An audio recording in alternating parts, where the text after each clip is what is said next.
All right, I think we can get started here. Welcome to the Gray staff. Welcome, Gray staff, to the Technology Professional Development. This is session number 2. Hopefully you got a lot out of your first session today. We're offering, as you know, a variety of sessions with 6 teachers who have volunteered to hold training sessions for you guys. We are recording both sessions, or we're recording all the sessions, so they will be posted on our YouTube channel for future viewings, since obviously you could only make 2 of them. Attendance is being taken as well, so if you're not logged in with your Grace account, make sure you put your name and email address in the chat box so that it can be recorded. I am Teresa Noiser from the Tech Services team. I'll be assisting our presenter, Jordan, by monitoring this meeting for any audio and visual issues, as well as questions you may have. Please use the chat to let me know if you need anything or have a question, and I'll relay it to our presenter. And now I'd like to introduce you to Jordan Till from GVA and Holy Family School. He'll be presenting to you Adapting Virtual Tools. Go ahead, Jordan. All right. So as she said, my name is Jordan Till. I've got a little spiel here that I scripted for myself, so I'm just going to read that. Hello, my name is Jordan Till, and I am the middle school math teacher for GVA this year. My presentation will hopefully give you some ideas on how you can incorporate digital tools into your classroom next year. I'll be going over 6 items that I have found to be invaluable on a day-to-day basis. All right, that's the end of that spiel. I hate scripted stuff. I think that when I first started at GVA, that the quality of lessons was not very good. And as I've kind of experimented with different Google extensions and Google apps and different tools, that it's gotten better and better. So when I realized that we were going to be going back in person next year, like I was going to be going in person, teaching in person, I was trying to figure out, how do I take all this stuff that I learned this year and bring it into the classroom? So these are 6 things that I am going to be bringing into my classroom, and hopefully this gives you some ideas about you. So I'm going to present my screen now.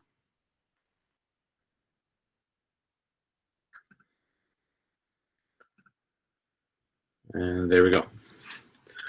All right, so adapting virtual tools to an in-person classroom. Now, obviously, you guys have all had to go virtual for, like on a week-to-week basis. Virtual, in-person for a while, just back and forth. This year was a bit of a mess. And hopefully you were able to find some tools that worked for you. The question arises, how are we going to bring these tools into the classroom? Because it seems like it's just 2 different worlds. For example, I know at the end of last year, or at the beginning of the 3rd trimester last year, when we were all thrust into the virtual world for the remainder of the year, I thought, you know what, this is awesome. I don't have to wear, I can wear sweatpants every day. But the more I kind of thought about it and more I kind of ruminated on it in my mind, I realized that there were some pretty major concerns. Like, can my students actually effectively collaborate with each other? Or how can I receive written work? It's not an issue to give digital work to students. You just put it and drop it into Google Classroom and they have it. But how do you get the work back from them? Is it possible to record quality lessons without paying a bunch of money for webcam and lighting systems and video editing software? How can I address questions that students have? How can students interact with me? How can I interact with students? How can I write detailed enough descriptions for the assignment so that the students do what I want them to do? You know that when you give an assignment in class, you can say, now for number 2, I want you to write it in this format. Remember, number 2, that, like, you can't do that digitally. All you can do is you write a description that nobody ever reads. So how can you do that? And so these questions, I believe that this presentation will answer all of these questions and more. So because I do believe that virtual or digital tech is going to overrun the classroom. This is the way that it should be. Gone are the days where it's just mounds and mounds of paper and stuff. I think digital is the way that it has to go, just for the environment, for ease, for all those things. But how do we do it now? We're right on the we're on the switching point, and so how do we do it effectively? So I'm going to give you 6 tools. And as I was writing this the first time, I started with my favorite tool, and then I went all the way up to down to my least favorite, and then I realized, you know what? This is a presentation. You got to build up the suspense. So for tool number 6, my least favorite tool, not really, but it's number 6 on here, is the Paint tool. This is a Google Chrome extension. It's free that you can download. Right here, it's this blue teardrop looking thing up here. What this does is you can go to a Chrome website, any place that you can access using Google Chrome. You can then click on this, and this allows you to write. Oh, come on. There we go. Ooh, took a little while to load there for a second. Anyways, so you can. Well, this is the one drawback, is when your computer is struggling, it struggles. Okay.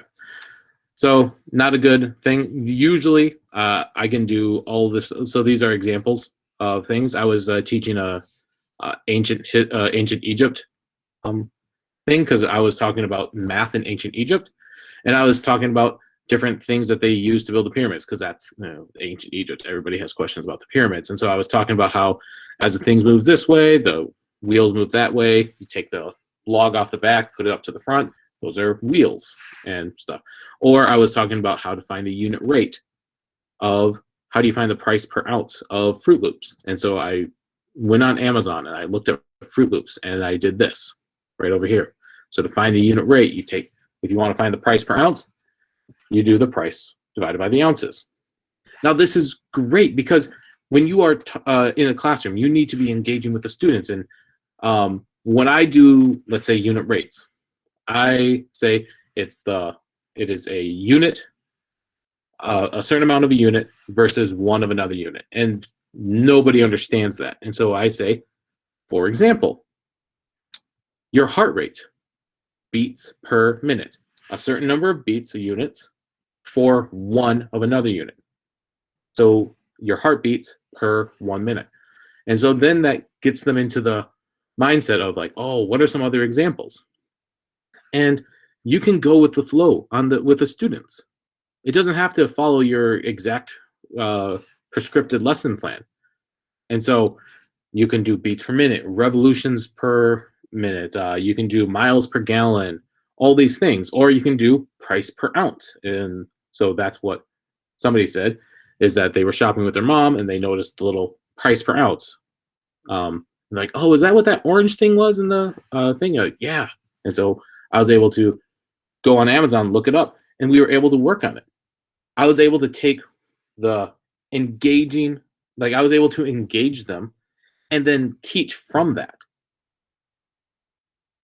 This paint tool allows you to just look up things. Or if I'm talking about Pythagorean theorem, people are like, oh, so that's distance. How does that work? Well, let's go here. Here we have these streets that are in a right angle triangle. And I can look at the different things. So right here, this distance right here is, now please work for me. This is 1.2 miles. Yeah, there we go. That's 1.2 miles. This distance from here to here was 1.8 miles. And so then we start working on it. I say, hey, Susie, what is the Pythagorean theorem? And she might have to look through her notes, and that's fine.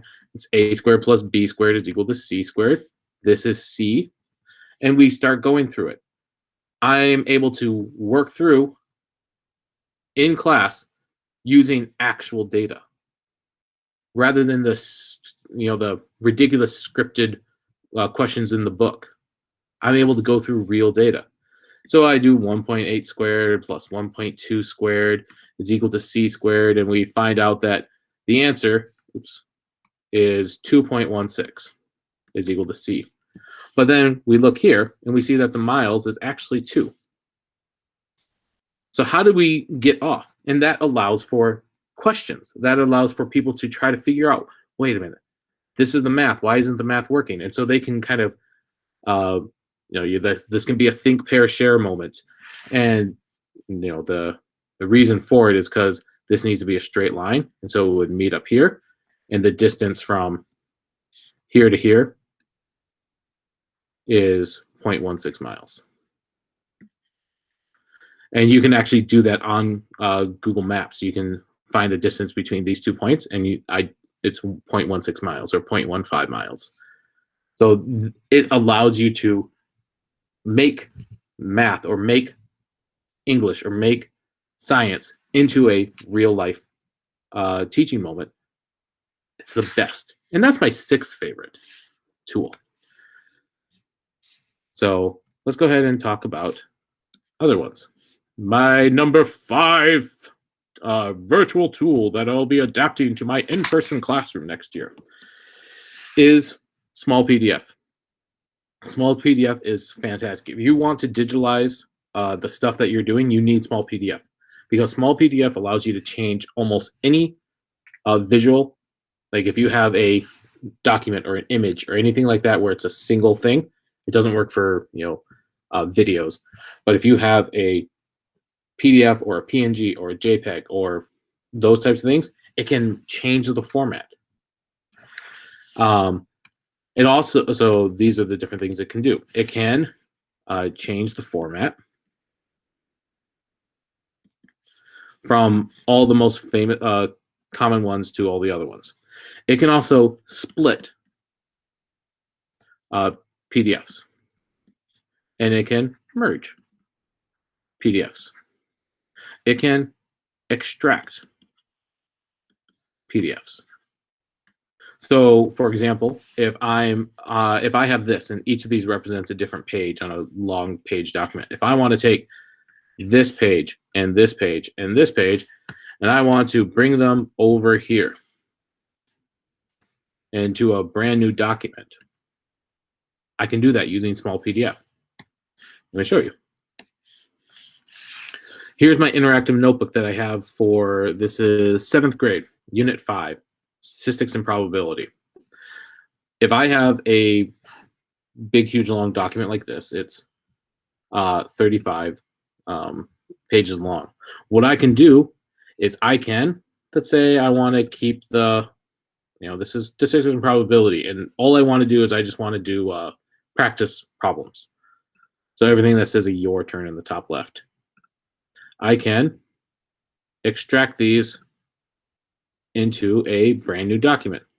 Now, when I set this up last night, and it lost connections halfway through, and I don't want to have to reload these things.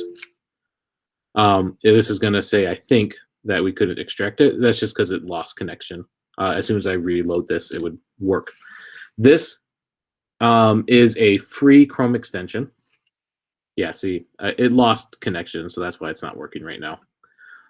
This is a free extension, but you are limited to 2 tasks a day. So whatever task it is, you're limited to 2 a day. So this would be 1. I'm putting these 5 pages into a brand new document. That's 1 task. If you get the paid version, you can do unlimited. So this is free. All of this is free. That's what you can do there. Split PDF, merge, extract. Yeah. Number 4 is Screencastify. Now, I'm guessing a lot of you have used Screencastify because you've had to record lessons. Just a basic overview if you haven't used it before. It's a Google Chrome extension that allows you to record either just your webcam, whatever your desktop is showing, or just a specific tab in your desktop. And it uses your microphone, or if you have other microphones, you can include those. And it uses the webcam that's right here, or if you have a different webcam, so like you can choose. So just an example is I can share this. It gives a timer down, and then you can move this around. You can make it bigger or smaller, and you can say, all right, students, today we're talking about Screencastify. You can record using your webcam, blah, blah, blah. And then when you're done talking, you can go up here, you press stop, and it automatically opens up a new tab. In this tab, you're able to rename the file type. It's added into my Google Drive already. I can copy that link to share with Google Classroom, or send in an email, or publish it to YouTube, or create a QR code, and students will be able to watch this. Or you can post it on Google Classroom, and they can just, if you're recording all your lessons, it can do that. Now, I know we use Meet, and Meet has its own recording option. But like if I'm working through a particularly tough math example, I might just do that on my own time and then share it with the class so that they know how to do those types of problems. If you get the paid version, you can go for longer than, it has like a 5-minute limit. If you get the paid version, which I do have, you can have unlimited length of recording, and you also can have access to their video editing. And in this, you can cut. So like if I was recording and I said something like that, I was like, oh, that's actually not true. You can cut that. You can add in another video, and then you can move things around. You can blur certain things, or you know, all the video editing things that you would need as a teacher. I mean, it's not, it's not the best one in the world, but it's something, and it does everything that I've needed it to do. This part is paid. So if you need to record lessons longer than 5 minutes, you would need to do that. But I think it's nice enough that I went ahead and got it. All right, my third favorite tool, and now we're getting into the really, really good ones that I'm going to say as soon as you get off this call, bye. Kami. If you don't have Kami already, well, first off, this one actually you don't need to buy. The free version of this is really, really good. But if you want to do some other ones like audio comments or video comments or text to voice, you do need the paid version. And for a teacher, I think it's expensive, but hopefully your school will reimburse you for that. It's around $100, but it also includes, I think, 30 student accounts with it. So you can give those accounts to your students, and they're able to do all this stuff. And let me show you what this amazing, amazing tool can do. All right, so let's say I'm trying to show my students the mean, median, mode, and range. Let me get rid of that. All right, I can give this to my students. And what they can do is, if they have something that allows them to answer with their pen or whatever, they can say that the mean is 63.4, or the median is, I'm not sure what it is. Let's say it's 58, and so on. They can answer it this way, or they can add it using text. And they can put those in there. And they can change the color, and it's a word editor, which is nice. You can also add equations. So for those math teachers out there, you can f of x equals ax squared, so on and so forth. Or if you have a student who doesn't know how to, like, if they're limited by a bunch of stuff, what they can do is they can record a voiced comment. So let's say for the range, they put this yellow dot here, and it's actually recording right now what I'm saying. They can say, I think the range is 91 minus 25. I think that's 66 or whatever it is. I think that's what it is. I'm not thinking. But then as a teacher, I can go here and I can listen to their answer. They put this yellow dot here, and it's actually recording right now what I'm saying. Or as you're giving this to the students, you can make the voice comment and they can listen to you explain the question. Or better yet, you can do a video comment. So let's say for the median. Now remember, when you're doing the median, it needs to be ordered from least to greatest. And you take the low number and the high number and you get rid of it. And you take the next lowest and next highest at the same time and you get rid of them. And you keep going all the way until you have 1 or 2 numbers left in the middle.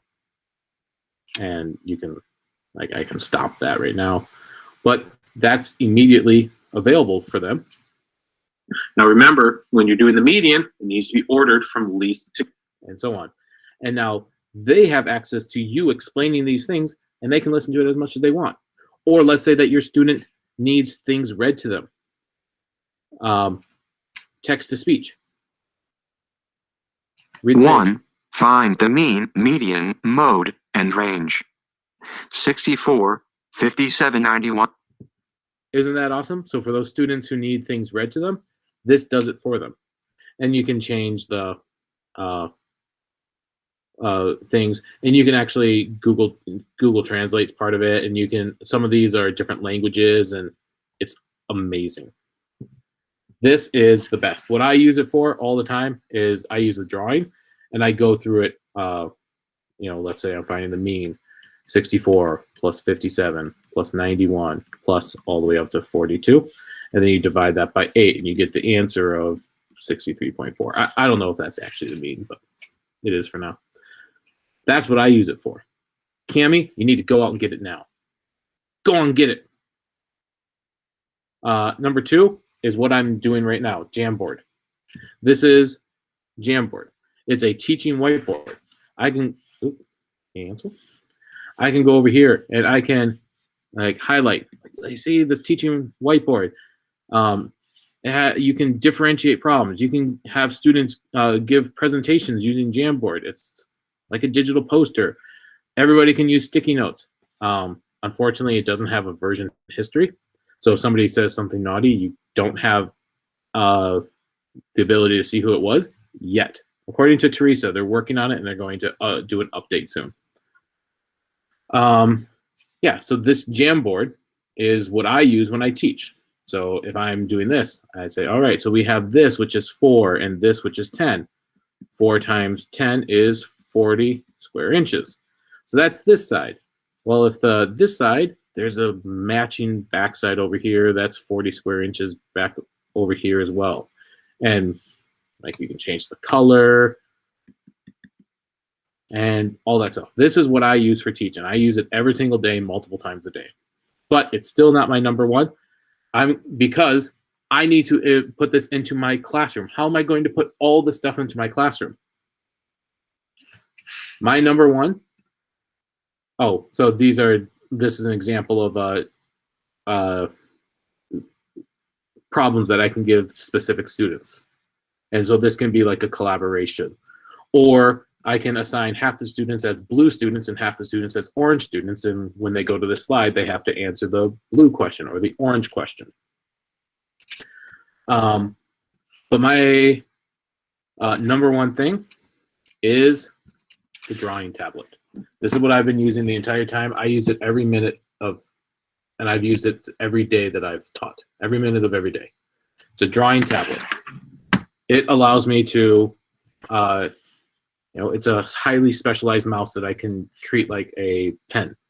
Now I know iPads have, styluses. They're kind of junky.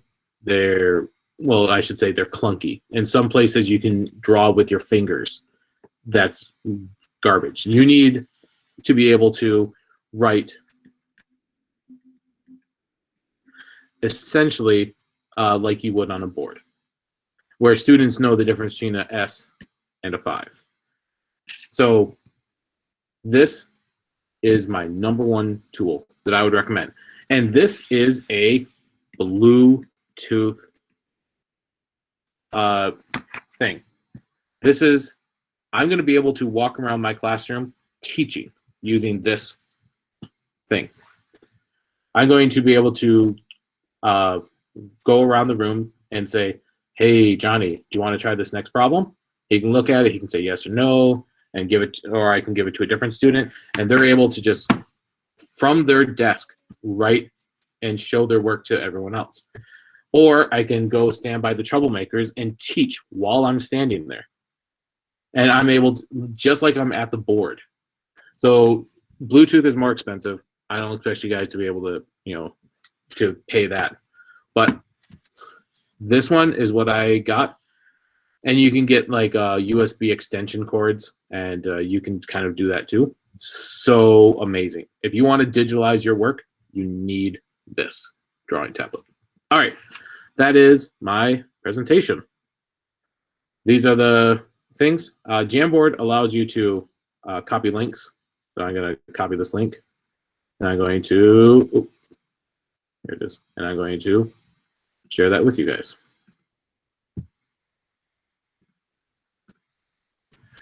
And you can change the permissions and stuff like that. So if a student's misbehaving, you can stop them from being able to edit the Jamboard and stuff like that. All right. No, the $39 one is not Bluetooth. There is a $100 one that's Bluetooth, and that's a smaller version of this. I prefer the larger ones. So it's a smaller version of this, and that one's like $94, I think. The Bluetooth, I tested it up to like 20, 25 feet away, because that's about as long as I have eyesight in the house here, and it was working just fine.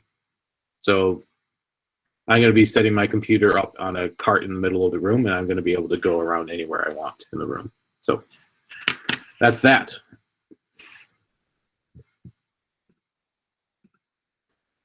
Any questions?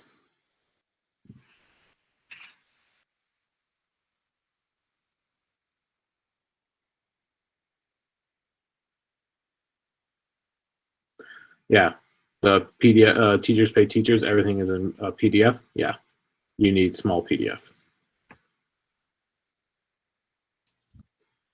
Doesn't look like anybody has any questions, Jordan. All right. Have a good one then. Enjoy your weekend.